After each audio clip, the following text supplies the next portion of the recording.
Hoy vamos a hablar de la diferencia entre un cerebro neurodivergente y un cerebro neurotípico. Esta vez vamos a explicar cómo funciona cada uno de estos cerebros o este tipo de cerebros.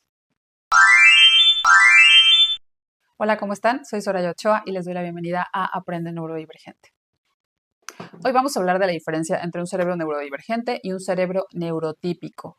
Seguramente si tú llevas tiempo ya escuchando hablar sobre las neurodivergencias, ya has escuchado estos dos términos, pero esta vez vamos a explicar cómo funciona cada uno de estos cerebros o este tipo de cerebros. En primer lugar está el cerebro neurotípico, que es el cerebro que tiene la mayoría de la población, casi el 80% de la población. Es decir, el cerebro que funciona de manera esperada. Un peque con un cerebro neurotípico logra los hitos del desarrollo, es decir, las habilidades que esperan de él o ella en el momento estipulado. Por ejemplo, el caminar al año, año y medio, el decir las primeras palabras, las primeras interacciones con otras personas se dan en el momento que está estipulado. Esto quiere decir que una persona alcanzó los hitos del desarrollo en el momento esperado. Y bueno, los cerebros neurotípicos también tienen una forma de aprender más clásica, es decir, más tradicional. Los métodos tradicionales funcionan bien con los cerebros neurotípicos, es decir, los niños y niñas neurotípicos que están en las escuelas pueden aprender los contenidos o todo lo que están enseñando los maestros, las maestras, lo pueden aprender sin mayor problema. Por supuesto que siempre habrá excepciones y esto no quiere decir que porque en algún momento algo se les dificultó ya no sean personas neurotípicas. Por otro lado, están los cerebros neurodivergentes. Este es otro tipo de cerebro. Este es un cerebro que funciona y aprende de manera distinta y que, por supuesto, va a percibir las situaciones de una manera distinta. No solo percibir, también va a procesar y organizar la información de una manera distinta que el cerebro neurotípico. El cerebro neurodivergente puede alcanzar las habilidades, los conocimientos esperados. Normalmente lo hace a su propio ritmo y a su propia manera. Es decir, se pueden alcanzar los hitos del desarrollo antes o después de lo esperado. Esto quiere decir que hay un desfase. Sí, el desfase no solamente es cuando las cosas se logran después, es también cuando se logran antes. Y esto también lo es un cerebro neurodivergente, lograr las cosas antes de tiempo. ¿Qué pasa también en la forma de aprender de un cerebro neurodivergente? Por supuesto, va a ser distinta. Es decir, los contenidos, todas estas cosas que se tienen que aprender en la escuela o que tenemos que aprender, las va a aprender sí, pero de una manera distinta y seguro a su propio tiempo. Puede ser que una persona neurodivergente no aprenda sentadita, mirando hacia enfrente y prestándote toda, o aparentemente prestándote toda la atención. Probablemente aprenda más en movimiento, aprenda más haciendo las cosas o aprenda más investigando por su cuenta. Y no es ninguna cuestión de rebeldía. Entendamos también que muchas personas neurodivergentes están luchando por aprender lo que se les está pidiendo, lo que se les está exigiendo y muchas veces en lugar de pensar que es rebeldía, pensemos que están haciendo todo por lograr lo que se espera de ellos o ellas. Así que también valoremos este esfuerzo. ¿Qué condiciones o qué tipos de cerebro encajan aquí? Por ejemplo, autismo, TDAH, dislexia, disgrafia, discalculia, altas capacidades, síndrome de Down, discapacidad intelectual, entre otras condiciones. Finalmente, un cerebro neurotípico no es mejor ni peor que un cerebro neurodivergente. Simplemente son distintos. Volvemos al principio. Aprenden de manera distinta y las cosas las logran de manera distinta. Pero, ¿qué sucede con los sistemas? Y aquí sí viene un problema.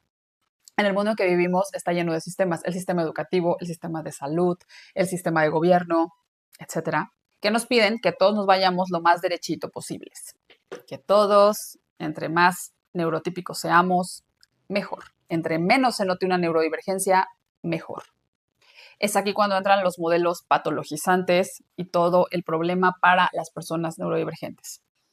Esto empieza sobre todo en el sistema educativo.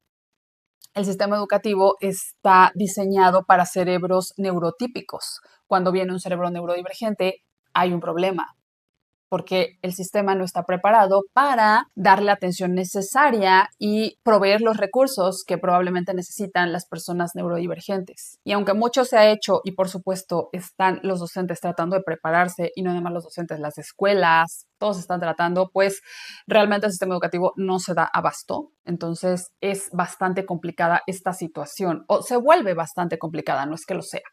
¿Por qué? Porque en la escuela lo principal es enseñar contenidos. Entonces, ¿cómo vas a enseñar contenidos de una neurotípica a personas neurodivergentes y que todos aprendan exactamente lo mismo y en el mismo tiempo? Ese es un problema. Por eso, obviamente, existen los ajustes curriculares, los ajustes razonables y todas estas situaciones a las que tienen derecho las personas neurodivergentes. Y luego vienen los sistemas de salud, que por supuesto, si algo es diferente, está mal. Por supuesto que no te van a decir lo que pasa es que está mal y tu hijo está mal o tú estás mal o algo así, ¿verdad? Pero con las recomendaciones que dan, pues prácticamente te lo están diciendo. Entonces vienen estas situaciones, estas terapias de modificación de conducta y estos mensajes de ser tú y ser como eres de esta manera está mal. Entonces vamos a hacer todo lo posible porque pases de este lado o porque por lo menos parezca que estás de este lado. Es decir, entre menos se noten las diferencias, mejor.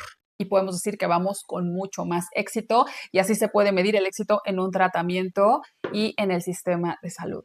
Afortunadamente está habiendo un cambio.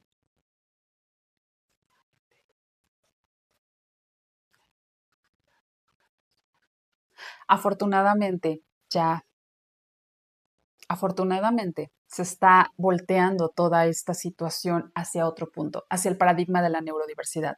Es decir, todos los cerebros funcionan diferente, todos, y eso es lo correcto, y eso es lo esperado, y eso está bien. Todos los tipos de cerebro están bien. Esto hace la neurodiversidad, la diversidad de cerebros, donde los cerebros que funcionan de manera típica y los cerebros que funcionan de manera divergente, es decir, distinta, están bien. Por supuesto que esto no es tan sencillo de entender y mucho menos de llevar a cabo, por supuesto, en la parte práctica, en la parte de las escuelas, en la parte médica, en la parte terapéutica.